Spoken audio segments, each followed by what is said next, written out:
Okay, so today I'm going to help you make a piecewise function. First thing that you want to do when you are graphing your piecewise function, go to Desmos, turn on your data.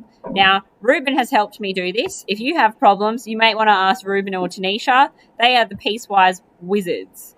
So, you can see that I've got these data points over here. Now, if I turn on this one, you'll see that my line is going through all of the points. There is this gap in the center though. Now, that's something I'm going to want to talk about in my assumptions. This model is not accurate because it's saying that the ball has teleported. Okay, so let's deconstruct what's actually occurring in this function. Now, for some reason, piecewise functions do not like decimals. I don't know why. I don't know how to fix it. Let's just get over it. So, you're going to have to choose whole numbers for this. Now, when I'm putting in my code, I'm saying Y1, so it refers back to our table. Squiggly line says I want a regression analysis. This kind of parenthesis or brackety thingy is the one that you want to use. You don't want to use the square one. You don't want to use the other one. You want the braces one. Okay, so I'm picking my starting value for this. Now, you should be able to pick any other whole number. From what I've experimented with, there's no problems as long as it's a whole number. Okay, so this says that between my values of 0 all the way up to 14. Okay, so from 0 all the way up to 14, I want it to do this. So I want it to follow one kind of function. Now, it's defined that function for me down here.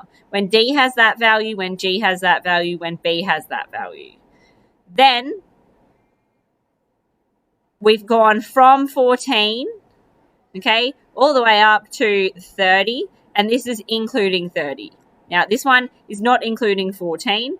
Nothing should happen if I do make it including. To do that, all I have to do is put the equal sign and see how now it's got that line underneath. That indicates that we are now including it in one of those functions. Doesn't matter which function you choose it to be included in, just pick one, okay? It'll be fine. So, pick one function, including all the way up to, and now we're following this different parabola. So that's got a different A, a different B, and a different C. So they are the values below.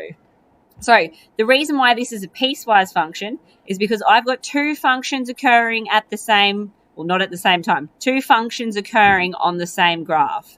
I'm saying between the values of 0 to 14, follow this function. At 14, all the way up to 30, do this function. Okay, that's your piecewise function.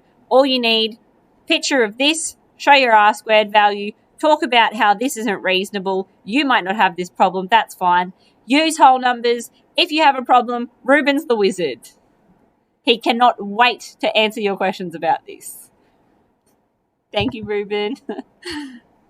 Okay, and